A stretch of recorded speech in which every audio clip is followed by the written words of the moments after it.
Styner. I'm a doctor of medicine. Tonight's story has the title, Vagrant Heart, Vagrant Cup. Guardian of birth, healer of the sick, comforter of the aged.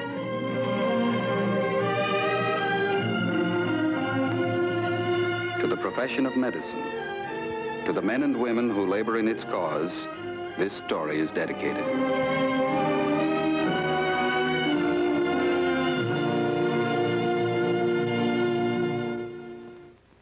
Point, a woman's glove.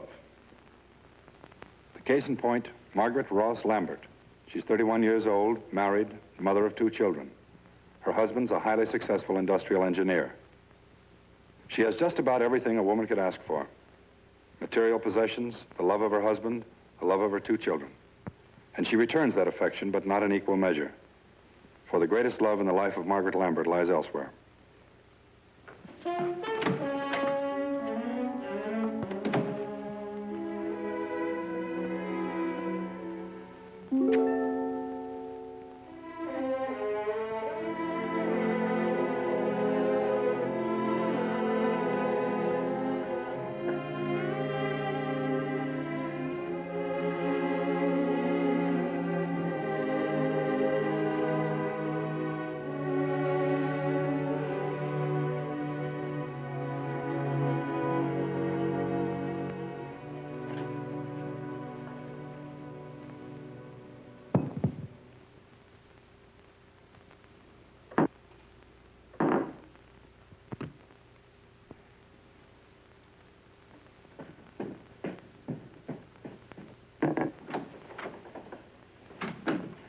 Hi, sweetheart.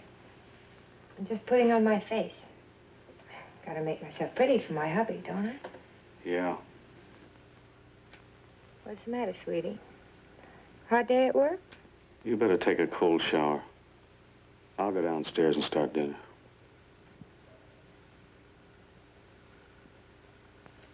You're not mad at me, are you? No, I'm not mad at you. What are you grumpy about?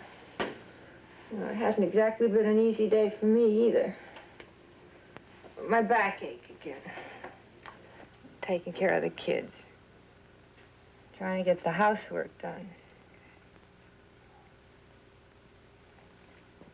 You know what that lazy cow of a maid did this morning? She quit. Lazy cow. She just walked right out and left the place looking like a pigsty. Oh, I don't know, Tom. I just don't know. You promised me. You said you'd cut out the drinking during the day. Honest to Pete, sweetheart. It's just 'cause I was feeling so punk. You understand, don't you? Yeah, I understand. Hop to it now. I'll go downstairs and see what the kids are doing.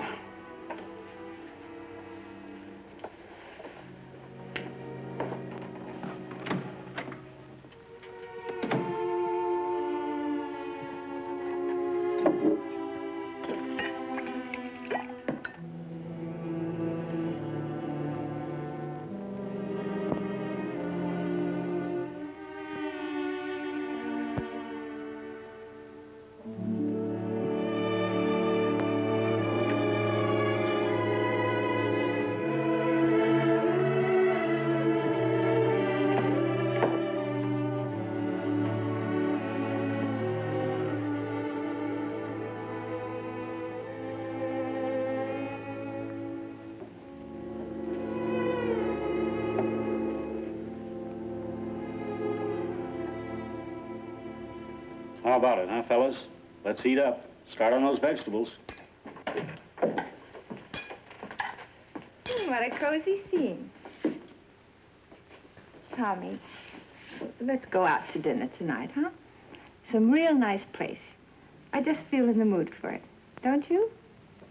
I'd like to, honey, but I've got an awful lot of work to catch up on. Oh, one night isn't going to make any difference. Come on, huh? We'll go to some real nice place where they have music.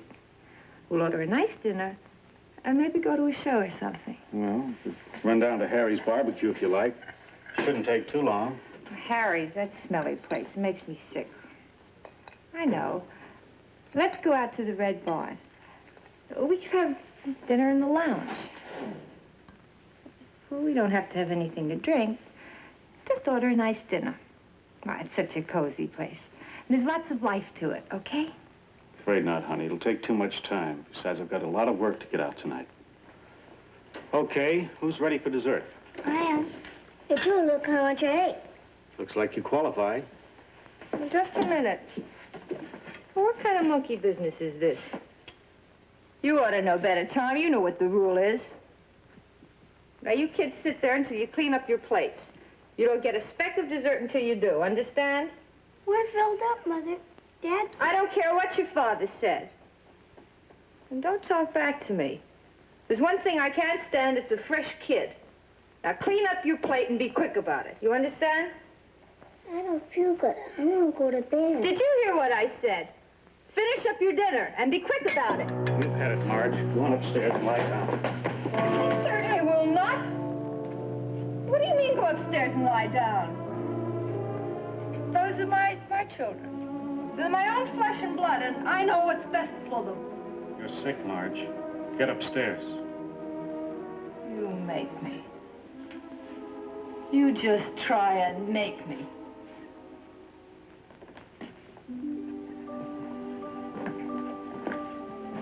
All right, fellas, go on upstairs and get ready for bed. I'll be up to see you in a minute. Okay, Dad. Come on, Tommy.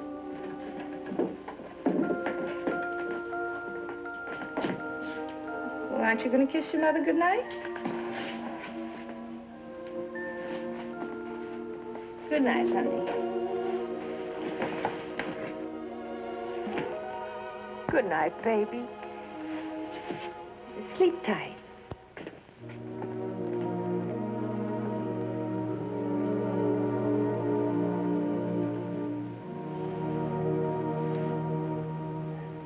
Well, you probably think you're very facetious, don't you, Tom? But it just so happens I know what you're trying to do. You needn't be so au contraire about it. What are you talking about? A blind bat could see it. Trying to turn my children against me. My own flesh and blood.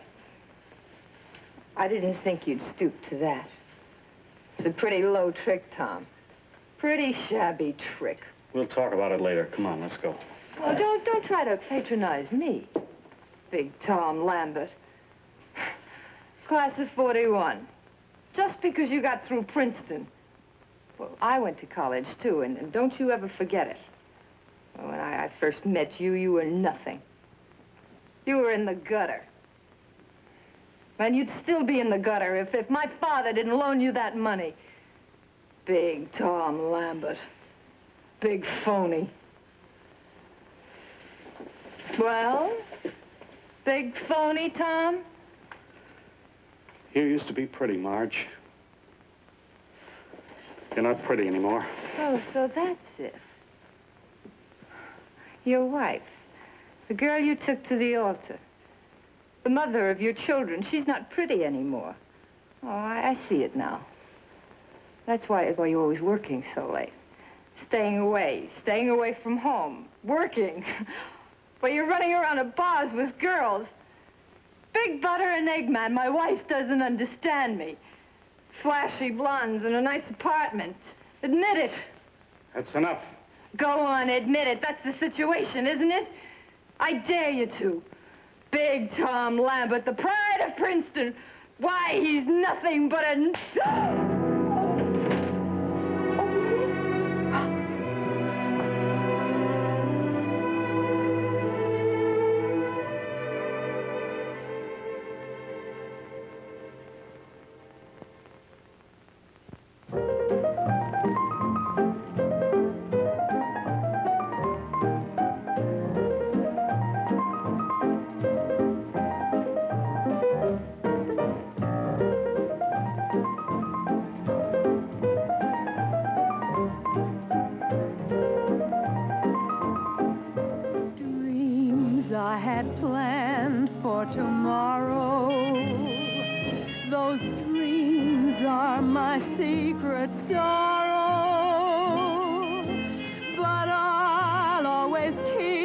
my sorrow.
go home. Please, I want to go home.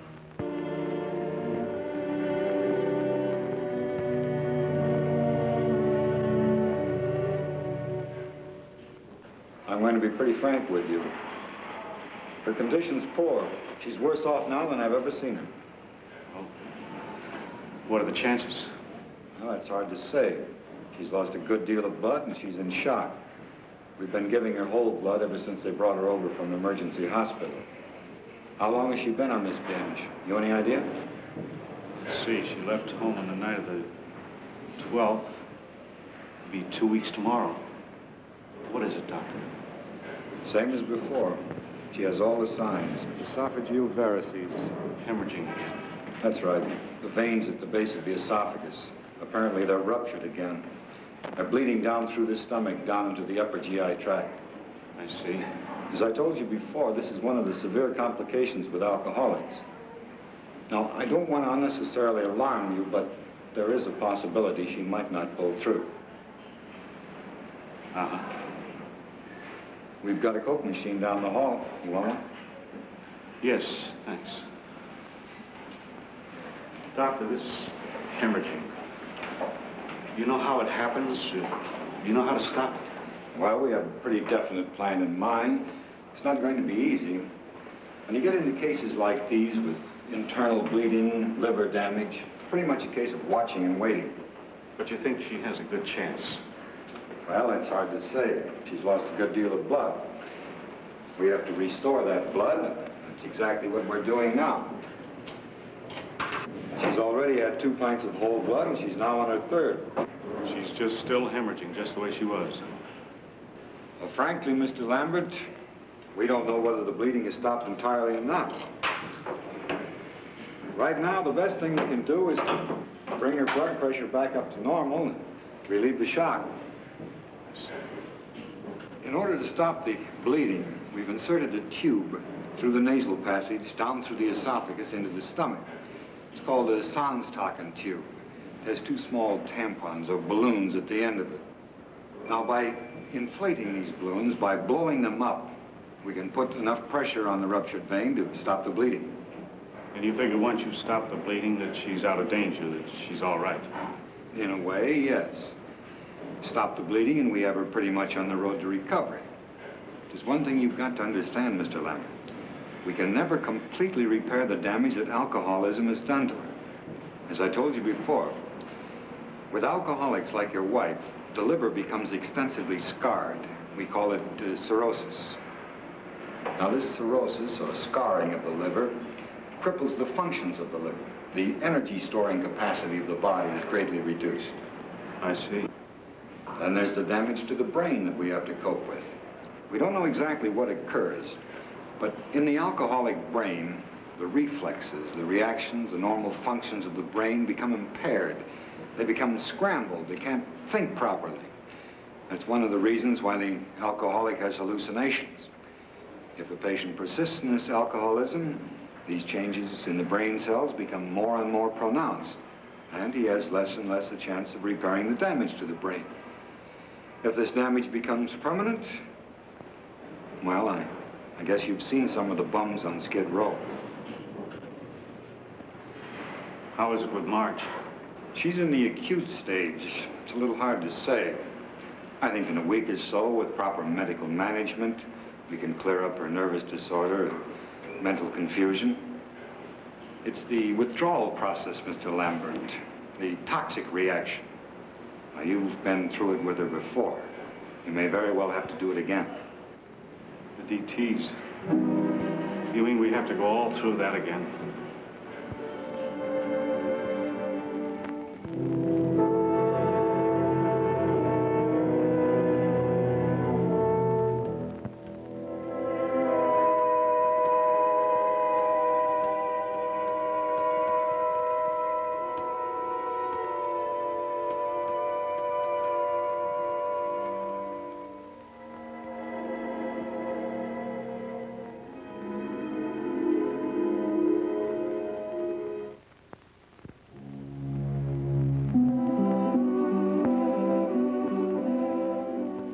wasn't sure about the color. I can exchange it for you if you want. Idiot. It's perfect. And it's wonderful. And you know it. I wasn't sure. Glad you like it. It'll look pretty on you. Tom, there's something I have to talk to you about. It's very important. What is it? Like the end of the world coming next Tuesday? I've been thinking about it more than a week. Ever since I stopped seeing things. Since I got over the shakes. What is it, honey? I'm going to ask you a favor, Tom. And I don't want you to say yes or no right now. I want you to go home and think about it. Really think about it. What are you getting at? What's the matter? I want a divorce, Tom. I want you to divorce me. You're really climbing the walls, aren't you? I can't even figure out why I'm still alive. Please, honey. I don't know how it happened. I don't know when it happened. I drank. I kept on drinking. Somewhere along the line, I got lost, I guess. I walked along the edge too long, and I finally fell off. And I'll never make it back. I know I'll never make it back. Forget it. It'll be better tomorrow. Listen to me, Tom. I've made a hash of my own life. I've done pretty much the same with yours. But it's the kids I'm thinking about. I can't hurt them, and I won't hurt them. Any more than I already have, I mean. I won't do it to them. I'm not playing a heroine. Just trying to be practical about it. I'm a sick woman. I'm a stupid, sick woman. And I'm trying to do the best I can for my kids. Do you understand? I understand. Don't give up. Hang on. Divorce isn't the answer. Will you do it for me, please? Like I asked. Go home and think about it. Think about the kids. Then come back and tell me. Promise. I promise.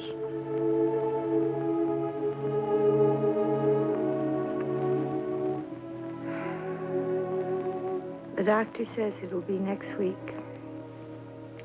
Thursday, I can come home. You can tell me then. All right? Okay.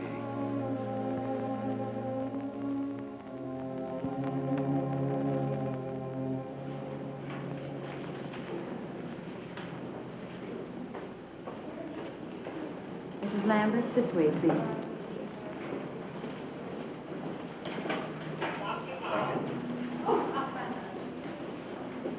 All set?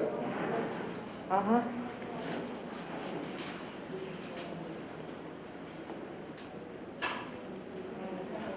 It's getting to be a pretty old scene, isn't it? Standing in some hospital corridor, saying goodbye. Trying to thank you all over again. That's happened to a lot of people, Mrs. Lambert. Hundreds of them. Thousands. It's happened to you before. Only there's one thing you've got to remember.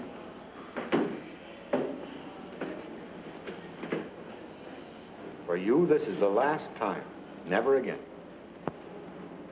I'll try.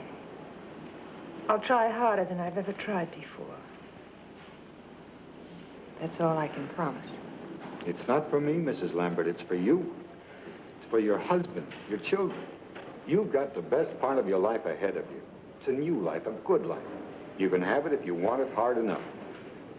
Medically, we've been able to do a great deal for you. Most of the damage inside here, we've been able to repair. A few years ago, that wouldn't have been possible. We've done just about everything we could for you. But there's one thing we can't do. You know what that is. I know. Beat the bottle. I think we've mapped out a pretty sound program of therapy for you.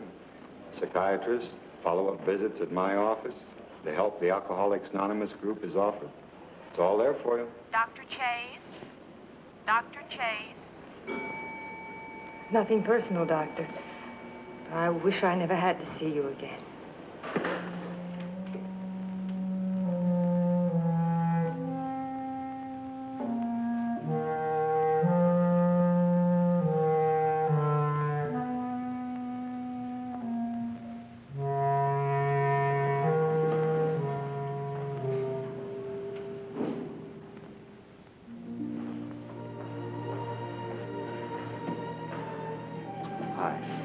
You look great. You promised me on the phone. You said you wouldn't come for me. You know, I have to do this alone. I cheated. You mind? I still have to do it alone. It's no good if you have to lead me by the hand. Okay. I still owe you an answer. About the divorce. Remember? You really thought it over. Shall I take your bag? No, I can carry it. See you in a little while?